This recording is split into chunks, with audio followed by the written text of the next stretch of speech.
Fala galera, professor Denis aí em mais um vídeo para vocês, falando hoje sobre frações, tudo bem? Não se esqueça de ir ao final do vídeo aí se inscrever no canal, compartilhar com todo mundo aí para ajudar na divulgação, tudo bem? Beleza? Então galera, aí atendendo a pedidos, nós vamos falar hoje sobre frações. Primeiramente, frações. O que vem a ser uma fração? Fração é uma divisão, é quando a gente pega uma parte de um todo, uma parte de alguma coisa e reparte em várias partes, certo? Sendo essas várias partes iguais. Uma fração ela é composta basicamente por numerador e denominador. O que é o numerador? O numerador é o número de cima. É esse número que a gente tem aqui em cima, ó.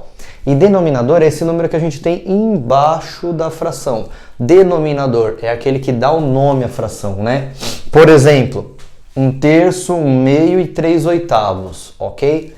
Aí nós temos aqui, ó, frações próprias. O que vem a ser uma fração própria? Fração própria, eu tenho, por exemplo, 1/3. Eu peguei essa minha figura toda, eu dividi ela em 3 partes.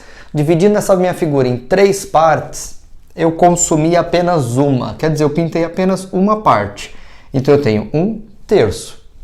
Meu segundo exemplo aqui que eu tenho é a fração 1/2. Na fração 1/2, eu dividi essa minha figura em 2 partes e acabei consumindo apenas uma. E eu tenho então aqui a minha fração 1/2.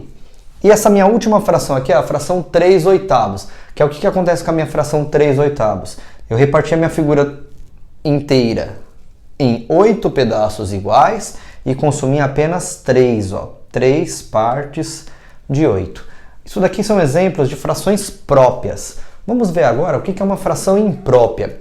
Sendo que a fração imprópria, a diferença dela para a fração própria é o quê? Se você reparar aqui, ó, o denominador da minha fração própria, ele sempre é maior que o meu numerador. Agora na minha fração imprópria é o contrário. Meu numerador é maior que meu denominador. Sendo assim, como que a gente vai representar essa fração em desenho? Primeiro você faz aqui, ó, pensando, ó, eu tenho uma figura inteira que eu vou dividir em quantas partes? Em 3. Dividir em 3 partes. Ao dividir em 3 partes, eu vejo que eu não consigo consumir 5. Eu não consigo pintar 5. Então eu pintei 3 partes, desenhei uma nova figura. Essa nova figura eu dividi também em 3 partes e consumi 2.